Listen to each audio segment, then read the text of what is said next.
जय हिंद दोस्तों, मैं हूं आपका साथी परवेज अहमद। क्राइम की एक और ताज़ा खबर के साथ पेश खिदमत हूं। हमारा मकसद सिर्फ और सिर्फ आसपास घट रही घटनाओं से आपको वाकिफ कराना है, सावधान कराना। आज की घटना है उत्तर प्रदेश के देवरिया जिले की। सदर कोतवाली का मोहल्ला लगता है महुआ बारी।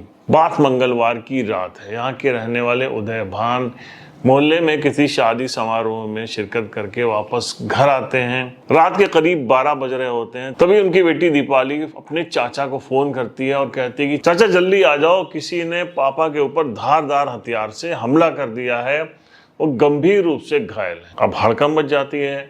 धर्मेंद्र अपने घर वाले और जो है आसपास के लोगों के साथ शोर मचाते हुए मौके पर पहुंचते हैं और देखते हैं कि उदय भान बहुत गंभीर रूप से घायल थे। उनके शरीर पर धारदार हथियार से कई निशान थे। उनका गला पूरा धड़ से लगभग अलग हो गया था। ये लोग बेहद नाजुक हालत में लेके उदय भान को स्थानीय महर्षि देवराहा बाबा मेडिकल कॉलेज पहुंचते हैं, जहां डॉक्टर्स उन्हें पूर्व में ही मृत घोषित कर देते हैं। पुलिस को सूचना होती है। सुबह करीब 4 बजे देवरिया के एसपी विक्रांत वीर अपने दल बल के साथ मौके पर पहुंचते हैं और पूछताछ करते हैं कि किसने उनकी हत्या कर दी। और दीपाली कहती है कि मोहल्ले के 4 लोग थे जो उनको बहुत नाजुक हालत में घर में फेंक के भाग गए थे।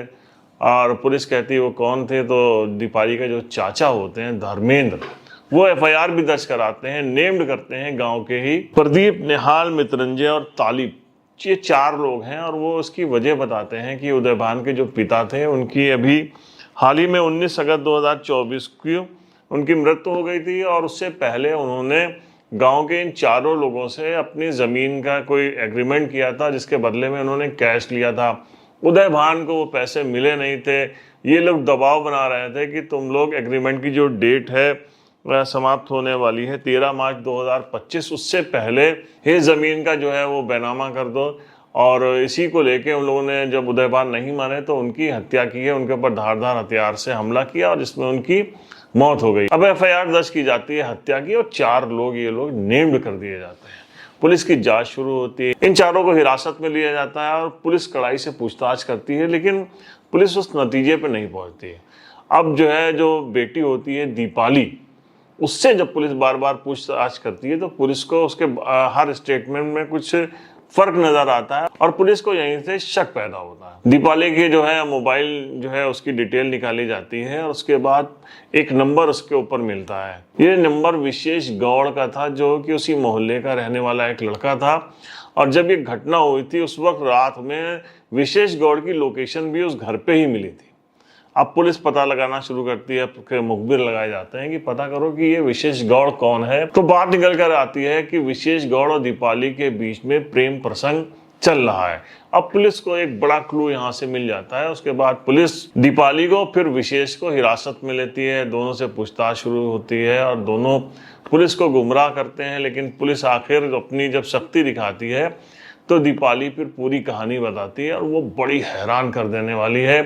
हम आए दिन देख रहे हैं कि किस तरीके से जो आपसी रिश्ते हैं वो कैसे तार तार हो जाते हैं। बेटियां अपने पिता के लिए सब कुछ करने को तैयार रहती हैं।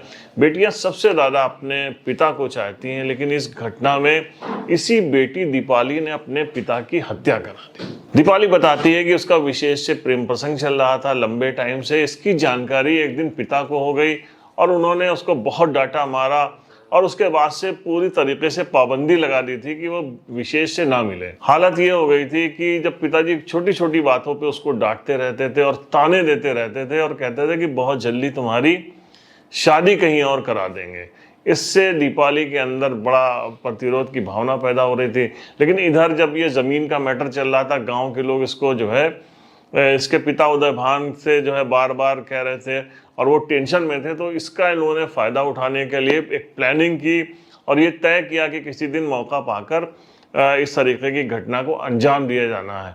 और मंगलवार की रात जब पिताजी बाहर से लौट के आए शादी से, तो वो काफ़ी थक भी गए थे और आने के बाद वो पलंग पे सो गए। तभी जो है दीपाली ने फ़ोन किया विशेष को और उसके बाद उसको घर पे बुला के कुल्हाड़ी से विशेष ने जो है कई बार किए उदय भान के ऊपर। और जब लगा कि वो मर गए हैं, खून खच्चर हो गया है, तो उसके बाद विशेष वहाँ से फरार हो गया। पुलिस को काफ़ी डाउट हो रहा था जब दीपाली बता रहे थे कि 4 लोग उसको बाहर से लेकर आए हैं और अंदर फेंका है, क्योंकि बाहर कहीं भी रक्त जो है वो नहीं मिला था, ब्लड के निशान नहीं मिले थे। डॉग स्क्वाड जो आया था वो भी जब गया था तो वो विशेष के तरफ जाकर, कुछ दूर जाकर वो वहाँ पर रुक गया था और उन लोगों की तरफ नहीं गया था जो चारों, जो इसके वो बताया जा रहे थे कि जो चारों कल्प्रिट। तो इस तरीके से पुलिस को शक गहरा गया था और सर्विलांस के जरिए पुलिस ने जब ट्रेस किया फ़ोन नंबर तो ये पूरा मामला खुलकर सामने आ गया। दीपाली और विशेष अब जेल में है। उदयभान की बड़ी बेटी दीक्षा यादव पुलिस में ही है, इस वक्त संत कबीर नगर में पोस्टेड है। उसका बड़ा बेटा दीपांशु है जो कि इंजीनियर है, उसकी भी पोस्टिंग है कहीं बाहर। अब ये छोटी बेटी जो है वो जेल चली गई है। कितना मतलब एक बाप की जान चली गई, वो अपनी बेटी का अच्छा भविष्य चाह रहे होंगे, हालांकि उन्होंने उसको सही ढंग से हैंडल नहीं किया। अगर वो सही से काउंसलिंग करते तो हो सकता है इस घटना का इतना बुरा अंजाम ना होता। फिलहाल ये देवरिया से दिल दहला देने वाली घटना है जो हमने आप तक पहुंचाई, और इस बारे में आपका क्या सोचना है कमेंट बॉक्स में लिखना मत भूलिएगा। मिलते हैं नेक्स्ट एपिसोड में एक नई क्राइम स्टोरी के साथ, तब तक के लिए जय।